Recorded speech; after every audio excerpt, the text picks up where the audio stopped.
جب تم سے کوئی شخص بات کر رہا ہو اور بات کرتے کرتے وہ دائیں بائیں دیکھے تو فرمایا اس کا مطلب یہ ہے کہ وہ بات امانت ہے، تم نے اس کو آگے بیان نہیں کرنا، چونکہ وہ دائیں بائیں اس لیے دیکھ رہا ہے کہ کوئی اور تو نہیں سن رہا۔ تو پھر اس کا مطلب کیا ہوا؟ یعنی اگر کوئی بندہ روٹین سے بات کر رہا ہے تو لہجے میں آہستہ ہو جاتا ہے، تو پھر بھی یہ اس بات کا اشارہ ہے کہ وہ اس بات کو راز رکھنا چاہ رہا ہے۔ دیواروں کو بھی کان ہوتے ہیں تو وہ ذرا آہستہ بول رہا ہے، اور وہ بات کرنے سے قبل دائیں بائیں دیکھتا ہے کہ کوئی اور تو نہیں سن رہا، تو وہ آپ سے کر رہا ہے، تو اس نے یہ آپ کو کہا نہیں کہ یہ راز ہے۔ کہتے ہیں صاحب عقل وہ ہوتا ہے جس کو راز بتانے کے بعد یہ نہ بتانا پڑے کہ یہ راز ہے۔ اس میں اتنی عقل تو ہو نا، اتنا تو فہم ہو نا کہ راز بتائیں اور پھر بتائیں کہ یہ راز رکھنے والی چیز ہے۔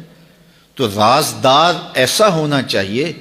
کہ جس کو راز بتانے کے بعد یہ بتانا نہ پڑے کہ یہ راز ہے اور یہ راز نہیں ہے۔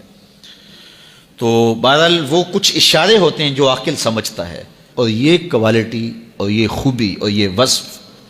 ہم میں سے ہر شخص کے اندر موجود ہونا چاہیے۔ اگر کوئی راز کی بات کرتا ہے تو پھر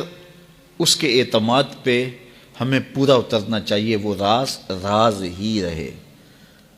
اور بندہ کہتا ہے کہ میں یہ راز کسی اپنے رازدان کو بتاؤں گا، تو پھر اس کے بھی تو اپنے رازدان ہوتے ہیں نا۔ وہ کیا کسی نے کہا تھا، بلیا یاراں نو راز نہ دسیں، یاراں دے بھی یار ہوندے نہیں۔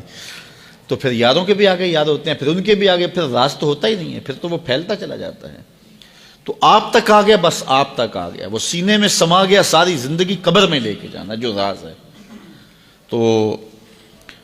اب بعض کا ایسا ہوتا ہے کہ کوئی شخص اس کو راز سمجھ رہا ہوتا ہے، آپ کے نزدیک وہ بڑی بات نہیں ہوتی، اور آپ اس کو آگے روایت کر دیتے ہیں۔ تو جب اس نے آپ کو راز کے طور پہ کہا ہے، وہ بڑی بات نہیں بھی تھی،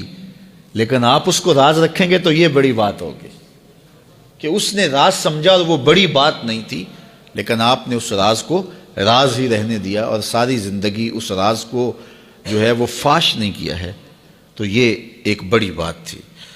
تو یہ حضور علیہ الصلوۃ والسلام کا فرمان ہماری اخلاقی قدروں اور ہماری زندگی کی خوبصورتیوں کی ضمانت ہے کہ جب کوئی شخص تم سے بات کرے اور بات کرتے ہوئے دائیں بائیں دیکھے